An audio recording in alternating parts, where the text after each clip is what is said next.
प्रिय विद्यार्थियों, हमने अपने पिछले लेक्चर में देखा था कि हम किस प्रकार से किसी आइडियल गैस के एंट्रोपी को डिफाइन करते हैं। अब हम आज देखेंगे कि एंट्रोपी ऑफ आइडियल गैस का मान हम विभिन्न प्रक्रमों के लिए कैसे निकालते हैं, प्रोबेबिलिटी ऑफ स्टेट को हम कैसे डिफाइन करते हैं और कंडीशन ऑफ इक्विलिब्रियम हमें किसी सिस्टम के लिए क्या मिलती है जब वो एक ऐसे हीट प्रिजर्वर के कांटेक्ट में है जिसका टेम्परेचर और प्रेशर नियत है। अब हम देख रहे हैं सबसे पहले कि विभिन्न प्रक्रमों में जो निकाय की एंट्रोपी है, निकाय कैसा है, आइडियल गैस है, उसकी विभिन्न प्रक्रमों में एंट्रोपी का मान क्या होगा। तो पिछले लेक्चर में हमने देखा था कि एंट्रोपी को अगर मैं ताप और आयतन के पदों में लिखूं तो वो हो जाएगी CV ln T2/T1 plus R ln V2/V1। और जो सेकंड एक्सप्रेशन है वो मेरा व्यक्त कर रहा है आइडियल गैस की एंट्रोपी को ताप और दाब के पदों में, और तीसरा एक्सप्रेशन व्यक्त कर रहा है दाब और आयतन के पदों में। अब इन तीनों को प्रयोग में लाते हुए हम देखेंगे कि हम किस तरह से अपने पास जो है आइडियल गैस की एंट्रोपी का मान निकालते हैं विभिन्न प्रक्रमों के लिए। यहाँ मुझे ध्यान रखना है कि R का मान है Cp माइनस CV के बराबर आइडियल गैस के लिए। तो अब सबसे पहले हम बात कर रहे हैं समतापी प्रक्रम के लिए। समतापी प्रक्रम वह प्रक्रम जो कि एक नियत ताप पर होता है, और नियत ताप पर प्रक्रम हो रहा है इसलिए T कांस्टेंट होगा तो dt का मान 0 हो जाएगा। अब dt का मान चूंकि 0 हो जाता है तो यहाँ पर आपके पास, हम यहाँ से अगर मैं देखूँ तो एंट्रोपी का मान जहाँ ताप की टर्म्स में है वहाँ ताप कांस्टेंट होने से इन दोनों टर्म्स में मैं इसको 0 कर दूंगी, और 0 करूंगी तो मेरे पास एंट्रोपी का मान क्या मिलेगा। फर्स्ट एक्सप्रेशन से मुझे मिलेगा R ln V2/V1 और दूसरे एक्सप्रेशन से मुझे मिलेगा माइनस R ln P2/P1, और R की जगह मैं रख सकती हूँ Cp माइनस CV। तो ये दोनों एक्सप्रेशन मुझे किसके लिए मिलेंगे, आइडियल गैस के एंट्रोपी के लिए मिलेंगे, जबकि ताप कैसा है, नियत है। अब चूंकि ताप नियत है तो निकाय की आंतरिक ऊर्जा में परिवर्तन कुछ भी नहीं होगा, और निकाय की आंतरिक ऊर्जा में जो कुछ भी परिवर्तन नहीं होगा तो निकाय की दी गई ऊष्मा होगी PdV के बराबर। अब चूंकि यहाँ पर अगर मैं देखूँ तो जो ऊष्मा है वो एंट्रोपी यहाँ आयतन में परिवर्तन के बराबर है, तो जो एंट्रोपी है वो भी वॉल्यूम के प्रोपोर्शनल होगी। तो इसका मतलब आइसोथर्मल जब एक्सपेंशन होगा तो आइडियल गैस की एंट्रोपी में वृद्धि होगी।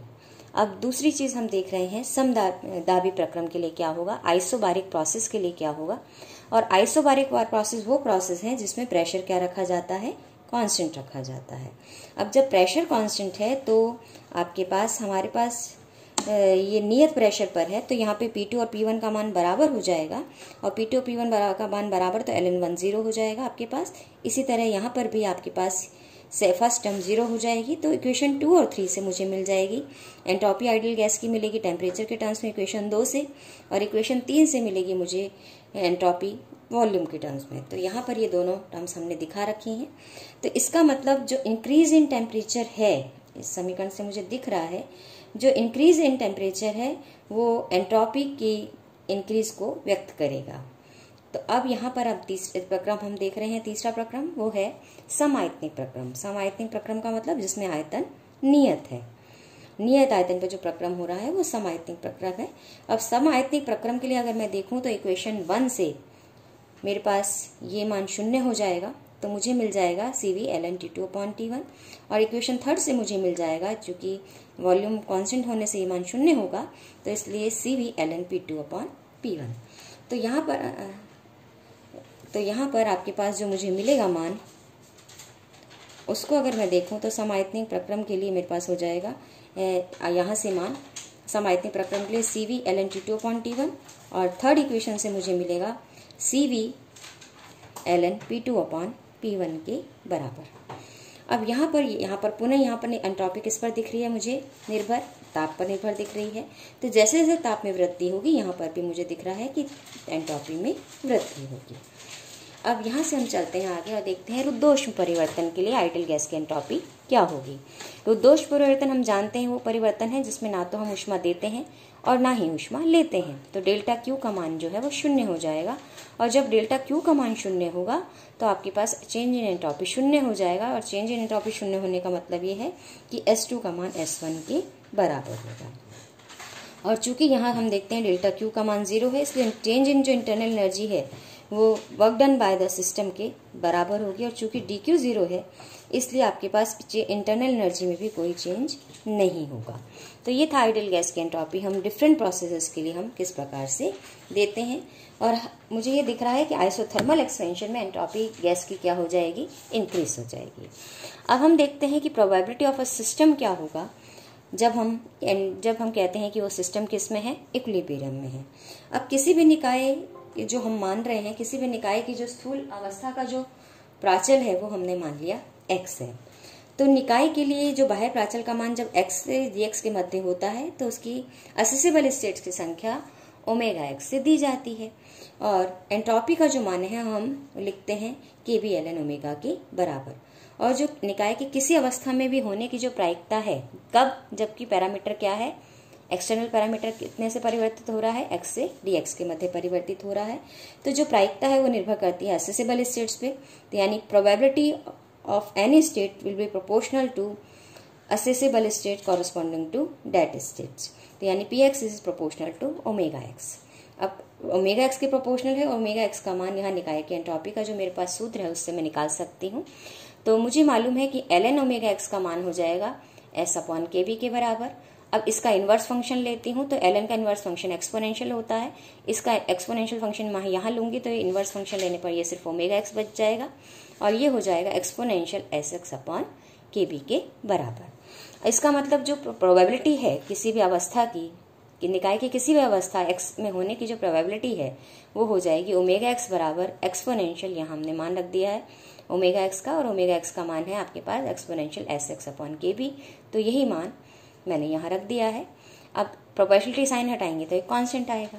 अब इस कांस्टेंट को हटाने के लिए हम क्या मान लेते हैं कि एक किसी बाह्य प्राचल के मान x = x0 पर प्रायिकता क्या हो जाती है, अधिकतम हो जाती है, और वो अधिकतम अवस्था निकाय की साम्य अवस्था होती है। उस अवस्था में सिमिलर इसी रिलेशन को यूज करते हुए कि जो निकाय की किसी अवस्था में होने की प्रायिकता है वो उसमें जो भी असेसिबल स्टेट उसके लिए संभव है उसके प्रोपोर्शनल होती है। तो इसलिए px0 is proportional to omega x0 हो जाएगा। पुनः हम प्रोपोर्शनलिटी साइन हटाएंगे तो मुझे कांस्टेंट मिलेगा, और ये मान ओमेगा x0 का सिमिलर जैसे मैंने ओमेगा x के लिए मान निकाला है उसी तरह मैं ओमेगा x0 के लिए मान निकालूंगी। तो ये मान मुझे मिल जाएगा एक्सपोनेंशियल x0 अपॉन kb के बराबर। अब मैं इक्वेशन 2 को इक्वेशन 3 से डिवाइड कर देती हूँ तो मुझे क्या मिल जाएगा, px upon px0 is equal to exponential s upon kb divided by exponential x0 upon kb, या फिर मैं इसको ऊपर ले जाऊं तो ये हो जाएगा exponential sx minus sx0 upon kb। यानी इन दोनों का अंतर, एंट्रोपी का अंतर दोनों अवस्थाओं के लिए मुझे मिल जाएगा, और दोनों अवस्थाओं का जो अंतर है वो डेल्टा s से दिया जाएगा। तो इसलिए p का मान मैं लिख सकती हूँ। अब मैंने x को यहाँ हटा दिया। अंडरस्टूड है कि p है जब प्राचल का मान x है, और p0 है तब जबकि प्राचल का मान x0 है, और x0 पर प्रोबेबिलिटी क्या है, मैक्सिमाइज है। तो p = p0 e की power delta s upon kb मुझे मिल जाता है। अब यही मेरे पास क्या है, निकाय के समय अवस्था में देखूं तो मुझे ये मालूम है कि जो किसी प्रसंभव मान, किसी भी प्राचल के लिए अधिकतम जो प्रसंभव मान है, जो अधिकतम मान संभावित है, उसके संगत जो एंट्रोपी है, मतलब वो मान जिसके संगत एंट्रोपी का मान मुझे अधिकतम मिलता है वही मान सबसे अधिक प्रसंभाव्य होगा। अब यहाँ पर अगर मैं एक कर्व देख रही हूँ जो एंट्रोपी के साथ बाह्य प्राचल का खींचा गया है, तो यहाँ मुझे 2 पीक दिख रहे हैं जहाँ पर कि मुझे एंट्रोपी दिख रही है या तो यहाँ मैक्सिमाइज हो रही है या फिर यहाँ मैक्सिमाइज हो रही है। अब इन दोनों को अगर मैं तुलना करूं तो इन दोनों में से कौन सी मेरी स्टेट स्टेबल होगी, क्योंकि मैंने अभी कहा कि मेरे पास वो बिंदु जिस पर कि एंट्रोपी का मान अधिकतम हो जाता है जिस प्राचल के लिए, वही मेरे लिए मान अधिकतर संभाव्य हो जाता है। तो यहाँ अगर मैं देखूँ तो इन दोनों में जो मैक्सिमाइज हो रही है प्रोबेबिलिटी वो कहाँ हो रही है, x2 बार पर अधिकतम हो रही है। और ये वाली भी एक स्टेट है वो कहलाती है मेटा स्टेबल स्टेट, यानी कि यहाँ पर भी जो निकाय है वो साम्य अवस्था में रह सकता है लेकिन कुछ समय के लिए, लेकिन x2 पर जो चूंकि एंट्रोपी बहुत अधिक मैक्सिमाइज है इसकी तुलना में, इसलिए ये स्थायी साम्य अवस्था होगी, जबकि ये मित स्थायी साम्य अवस्था होगी। मित स्थायी का मतलब थोड़े समय के लिए स्थायी होगी। जैसे कि हम एक उदाहरण लेते हैं कि पानी को अगर मैं देखूं तो पानी 0 डिग्री पर जमना शुरू हो जाता है और 0 डिग्री से नीचे तक वो बर्फ के रूप में ही रहता है और ये इसकी स्थायी अवस्था है। लेकिन अगर मैं पानी को पानी के रूप में ही रखना चाहूँ तो मैं उसको धीरे धीरे ठंडा कर सकती हूँ, और धीरे धीरे ठंडा करने पर मैं पाती हूँ -29 डिग्री सेंटीग्रेड पर भी पानी के रूप में रहता है, और ये स्टेट कहलाती है मेटा स्टेबल स्टेट। लेकिन अगर मैं इसको टेम्परेचर में जरा सा भी परिवर्तन करूंगी तो यहाँ पर आपके पास ये पुनः किस अवस्था में आ जाएगा, आइस की अवस्था में आ जाएगा। इसलिए ये स्टेट कैसी है, मेटास्टेबल स्टेट है, ये स्टेबल स्टेट नहीं है।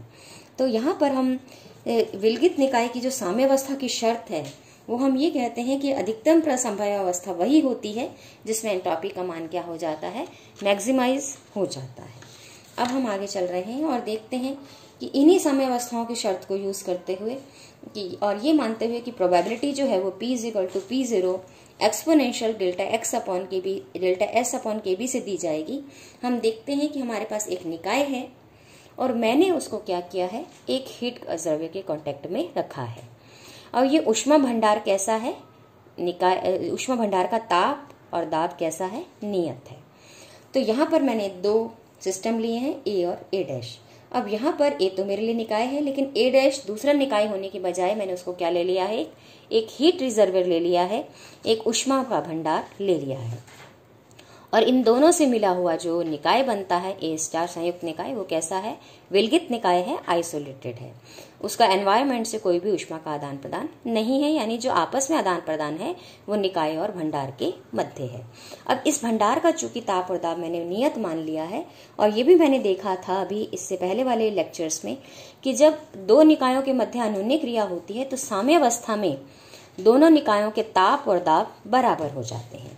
तो इसका मतलब जब निकाय और ऊष्मा भंडार में अनुन्य क्रिया होगी, यानी एक ऊष्मा देगा तो दूसरा ऊष्मा लेगा, एक कार्य करेगा तो दूसरे पर कार्य किया जाएगा, तो ऐसी स्थिति में आपके पास दोनों निकायों के साम्यावस्था में ताप और दाब क्या हो जाएंगे, बराबर हो जाएंगे।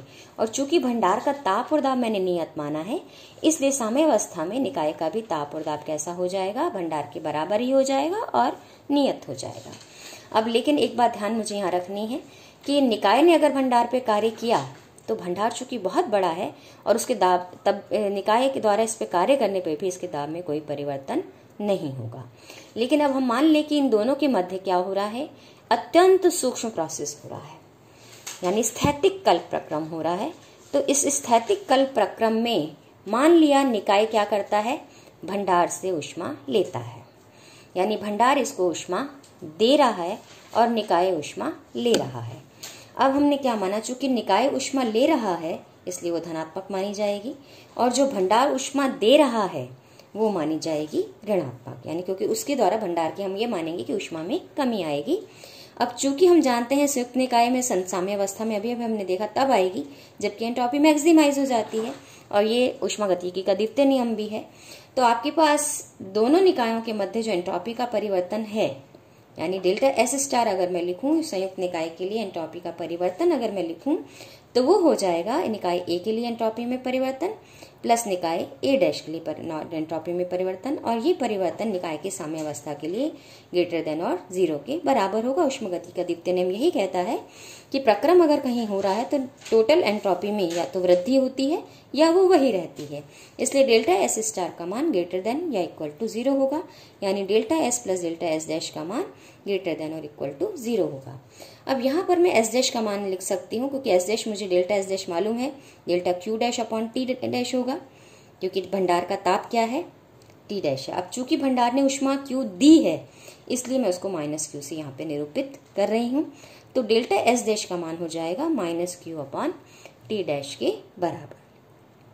अब निकाय ने क्या किया है, चूंकि ऊष्मा अवशोषण की है तो उस ऊष्मा को अवशोषित करके वो क्या करता है, भंडार पर कार्य करता है। तो भंडार द्वारा जो कार्य किया गया जाएगा, निकाय द्वारा जो किया गया कार्य होगा वो पॉजिटिव होगा, लेकिन निकाय पर भंडार द्वारा जो कार्य होगा वो नेगेटिव होगा, यानी इक्वल एंड अपोजिट की बात हम पुनः यहाँ कर रहे हैं। तो निकाय द्वारा जो कार्य किया गया भंडार पे वो प्लस P' dV है, इसलिए मैं Q को क्या लिख सकती हूँ प्रथम नियम से निकाय के लिए कि delta E bar plus P' dV is equal to Q। अब यहाँ पे E बार क्या है, निकाय की आंतरिक ऊर्जा में परिवर्तन है। अभी अभी मैंने कहा कि साम्यावस्था आने पर P और P' बराबर हो जाते हैं, इसलिए आप P लिखें या P' एक ही बात है। और निकाय के आयतन में परिवर्तन कितना हुआ, डेल्टा V के बराबर हुआ है। इसलिए ऊष्मागतिकी के प्रथम नियम से निकाय A के लिए मैं क्या लिख सकती हूँ कि Q is equal to delta E plus delta E bar plus P' delta V। अब यहाँ पर ये Q का मान मैं यहाँ रख देती हूँ, तो ये Q का मान मैं रख देती हूँ यहाँ पे, तो मुझे मिल जाएगा एंट्रोपी के उसमें कि delta S minus Q upon T, और Q का मान मैंने रख दिया delta E bar plus P dash dV के बराबर। इसको खोल दिया है मैंने, तो यहाँ एलसीएम लेके इसको गुणा कर दिया है, तो ये बन गया T dash delta S minus delta E bar minus P dash delta V upon T dash. अब चूंकि यहाँ पर ताप और दाब नियत है, इसलिए अगर मैं डिफरेंशियल इस डेल्टा को बाहर भी ले लूँ तो ये मान बन जाएगा E बार, या यहाँ चूंकि माइनस साइन मैंने बाहर ले लिया है इसलिए ये पॉजिटिव हो जाएंगे E बार और P वाली टर्म, तो ये बन जाएगा डेल्टा E, डेल्टा को बाहर ले लिया तो E bar plus P dash V minus TS। क्यों? क्योंकि P और T कैसे थे? कांस्टेंट थे। तो मैंने अगर ये बाहर भी लिया है, तो अगर मैं इसको करूंगी डिफरेंशियल, तो मुझे यहाँ जब दो टर्म मिलेंगी तो ये एक तो मिलेगी P डैश डेल्टा V और दूसरी मिलेगी V डेल्टा P डैश, और ये सेकेंड टर्म जो मुझे मिलेगी V डेल्टा P डैश, वो ये डेल्टा P डैश टर्म 0 हो जाएगी। क्यों? क्योंकि P डैश क्या है? कांस्टेंट है। तो मेरे पास एक ही टर्म आएगी जो कि ये है। अब दूसरी अगर मैं देखूं तो यहाँ पर पुनः दो टर्म आएंगी। एक टर्म आएगी T डेल्टा डैश जो कि मेरे पास है, दूसरी टर्म मेरे पास आएगी S डेल्टा T डैश, चूंकि T डैश नियत है, कांस्टेंट है पुनः, इसलिए ये मान क्या हो जाएगा? 0। तो मेरे पास यही तीनों टर्म इसको लेने पर आएंगी, इसलिए मैंने इसको डेल्टा को बाहर ले लिया। अब ये P day E bar plus PV minus TS जो टर्म है, ये कहलाती है गिब्स फ्री एनर्जी। ये हमने फर्स्ट चैप्टर में हमने देखा था। तो ये मान अब बन गया मेरे पास चेंज इन एंट्रोपी फॉर जो संयुक्त निकाय है मेरा, उसके लिए मेरे पास जो एंट्रोपी के परिवर्तन का मान हो गया वो हो गया minus delta G upon T dash के बराबर। अब यहाँ से अगर मैं देखूं तो साम्य अवस्था में चूंकि एंट्रोपी मैंने देखा था या तो वही रहेगी या मैक्सिमाइज हो जाएगी, तो आपके पास डेल्टा S डैश का मान ग्रेटर देन और इक्वल टू 0 होना चाहिए। तो इसका मतलब delta G minus delta G upon T dash का मान क्या होना चाहिए? ग्रेटर देन इक्वल टू 0 होना चाहिए साम्य अवस्था में। अब माइनस साइन को मैं इधर इंक्लूड करूं तो मेरे पास आ जाएगा delta G upon T should be less than और इक्वल टू 0, यानी गिब्स ऊर्जा में जो परिवर्तन है वो क्या होगा? लेस देन 0 या इक्वल टू 0, यानी गिब्स फ्री एनर्जी क्या हो जाएगी? मिनिमाइज हो जाएगी। यहाँ ग्रेटर देन और इक्वल टू 0 नहीं आई है गिब्स ऊर्जा। गिब्स ऊर्जा में जो परिवर्तन है वो कितना हुआ है? लेस देन और इक्वल टू 0 है। इसका मतलब जब साम्य अवस्था आती है निकाय की तो एंट्रोपी तो मैक्सिमाइज हो जाती है, लेकिन जो गिब्स फ्री एनर्जी है वो क्या हो जाती है? न्यूनतम हो जाती है, मिनिमाइज हो जाती है। तो इस स्थिति में अगर निकाय का भंडार और ताप मैंने नियत माना, तब एक ऊर्जा फलन थर्मोडायनामिक फंक्शन हम डिफाइन करते हैं, वो कहलाता है गिब्स एनर्जी फंक्शन, और साम्य अवस्था में वो गिब्स फ्री एनर्जी क्या हो जाना चाहिए? मिनिमाइज। तो इसका हम गिब्स फ्री एनर्जी को मिनिमाइज कब करेंगे? जबकि साम्य अवस्था आएगी। और किसके लिए साम्य अवस्था आएगी? ऐसे निकाय के लिए जो कि ऊष्मा भंडार के संपर्क में है और उस ऊष्मा भंडार का ताप और दाब नियत है। ये कंडीशन हमें ध्यान रखनी है गिब्स फ्री ऊर्जा के मिनिमाइज करने के लिए। अब यहाँ से हम प्रायिकता का मान देखें तो प्रायिकता हमने देखी थी, किसी भी अवस्था की प्रायिकता दी जाती है P is equal to P0 delta S upon KB से। अब डेल्टा X को मैं यहाँ रिप्लेस कर रही हूँ माइनस G अपॉन T से, डेल्टा G अपॉन T से। तो किसी भी अवस्था की प्रायिकता जो गिब्स फ्री एनर्जी के टर्म्स में आएगी वो आ जाएगी P is equal to P0 e की power minus delta G upon KB/T। यहाँ एक बात आपको यहाँ पुनः ध्यान दिला दूं कि हमने जब बात की थी कि किसी के निकाय की ऊर्जा अवस्था E में होने की संभावना, चैप्टर फर्स्ट में हमने देखा था जब थर्मोडायनामिक इंटरेक्शन थे, तो हमारे पास किसी भी ऊर्जा अवस्था में होने की संभावना बोल्ट्जमैन फैक्टर के समानुपाती थी, और वो बोल्ट्जमैन फैक्टर था माइनस E अपॉन KB/T। अब यहाँ पर उसी तरह से मुझे ये निकाय के किसी गिब्स ऊर्जा अवस्था डेल्टा G में होने की संभावना किसके द्वारा दी जा रही है? P is equal to P0 minus delta G upon KB/T के बराबर दी जा रही है। तो चूंकि यहाँ पर डेल्टा G का मान G माइनस G0 यानी साम्य अवस्था के अनुरूप की कॉरस्पॉन्डिंग में कितना अंतर आ रहा है उस पर ये अंतर निर्भर है। इसलिए चूंकि अगर मैं साम्य अवस्था की गिब्स फ्री एनर्जी को कांस्टेंट मान लूं तो ये मान हो जाएगा P is equal to proportional to P का मान किसके समानुपाती आ जाएगा, यानी किसी के निकाय के ऊर्जा अवस्था P में होने की संभावना क्या हो जाएगी? जब गिब्स फ्री एनर्जी उसकी क्या है? G, तो दी जाएगी minus delta G upon KB/T के द्वारा। तो ये था आज का हमारा। धन्यवाद।